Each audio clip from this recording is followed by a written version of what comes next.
السلام عليكم ورحمة الله وبركاته. ازيكم يا بنات؟ عاملين ايه؟ يا رب تكونوا بخير. انا النهاردة هعمل لكم وصفة لتفتيح الاماكن الحساسة وكمان لازالة رائحة العرق. وصفة حلوة جدا جدا جدا، عايزة اقولك من اجمل الوصفات اللي هتجربيها وهتزيل معاكي رائحة العرق، وكمان بتخلي ريحة الجسم جميلة جدا على مدار اليوم. يعني عايزة اقولك ان طول الوقت ريحة الجسم طيبة جدا. طبقي الفيديو زي ما انا هعمله بالظبط، المكونات اللي هتكون معانا في الفيديو اعمليها بالظبط، ومن اول مرة هتحطيها تحت القبط او في الاماكن الحساسة لتفتيح البشرة، من اول مرة من اول استخدام هتلاقي البشرة اللون اختلف تماما، رائحة العرق انتهت. بس بالله عليكم قبل ما نبدأ لايك للفيديو واشتراك في القناة، انزلي على كلمة اشتراك بالاحمر، اشتركوا وفعلي زر الجرس عشان الفترة الجاية هنزل وصفات حلوة جدا. اول حاجة زي ما احنا شايفين كده، ده المسك الابيض. بتجيب الحجر ده من عند اي عطار، سعره مش غالي خالص. برضو لو في بنات من دول اخرى موجود عند اي عطار، علشان يعني ما نقولش ده في مكونات تختلف عن دولة عن دولة، لا، المسك ده موجود عند اي حد، في اي دولة يعني. هبدأ بقى بالمبشرة كده بشره ناعم جدا، علشان ابقى انزل عليه بقية المكونات بتاعتنا. ان شاء الله الفترة الجاية عاملة وصفات حلوة جدا للعرايس المقبلين على الزواج. يا ريت تفضلوا معانا كده على القناه، انزلي على كلمه اشتراك بالاحمر، اشتركي وفعلي زر الجرس عشان كل ما انزل وصفه توصلك سريع.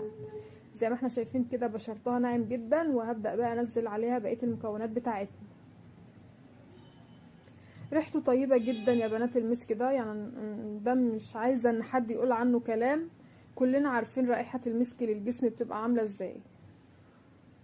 هبدأ بقى انزل التاني مكون، برضو هيكون بودرة المسك. عايزة اقول ان انا شفت بنات بتحط الشابة خطر يا بنات للجسم، بلاش حد يحط الشابة، ده بيكون بودرة الاطفال او بودرة التلج. مش عارفة بقى هعرف انزل كمية كده على المعلقة ولا لا. هو يعني بما يعني المفروض ان مطلوب في الوصفة بتاعت النهاردة معلقة من معالق الشاي بتاعت، زي ما احنا شايفين كده، بس النزول بيبقى صعب شوية. تمام كده. يبقى اول حاجه معانا الحجر المسك، وبعد كده برضو المسك الابيض البودره، وبعد كده بودره التلج او بودره الاطفال، وده نشا الذره او النشا البيضاء. يبقى ده زي ما احنا شايفين اهو المسك الابيض البودره نشا الذره.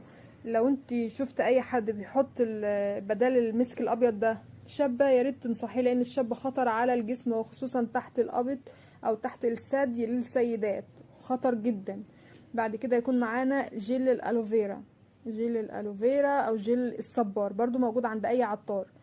نبدا بقى نقلب المكونات كويس جدا، وخلي بالكم لسه معانا برضو بقيه الوصفه، بس ان انا هقلب بس المكونات الاولانيه دي مع بعض. عايزه اقول لكم ان ريحته حلوه قوي، يعني ريحته جميله جدا للجسم. وتقدري بقى 24 ساعه كده بعد ما بتاخدي الدش بتاعك وتحطي على جسمك، وخصوصا تحت القبط وتحت الثدي، مفيش عرق خالص، في ريحه طيبه جدا للجسم. وطبعا المكونات اصلا اللي بتبقى قدامنا في الفيديو، اي واحده او اي بنوته صغيره كده تقدر تقيم المكونات ان كانت كويسه ولا لا. فاحنا شايفين المكونات بتاعت النهارده كلها طبيعيه، كلها سهله.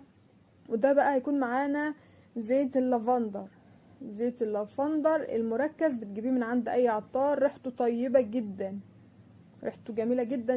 ومش عايزه اقولك ان هو كل البنات اللي جربته عارفين ان ريحته حلوه جدا. في بعض البنات برضو بيبقى عندها رائحه مش كويسه في الشعر، تقدري تستخدمي زيت اللافندر لشعرك بعد ما تاخدي الدش بتاعك وتنشفي شعرك كويس جدا. تقدري تدلكي فروه الراس لو انت عندك فروه الراس بتعمل عرق شديد.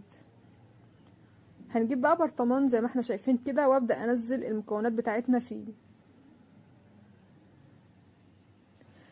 النشا الذرة بتفتح البشرة جدا، البنات اللي عندها غمقان تحت القبط، تحت الثدي، في اي مكان في الجسم، بيفتح معانا المكونات كده مع بعض تركيبة حلوة جدا. انا عايزة اقولك ان المكونات اللي احنا عملناها دي مفوحة المكان وانا بعملها دلوقتي. حاول بقى ان ما نحطش فيها يعني ايه، ان اضغطي كده على البرطمان علشان ما يبقاش فيه اي فراغات من الهواء، بيكون بالشكل الجميل اللي احنا شايفينه ده.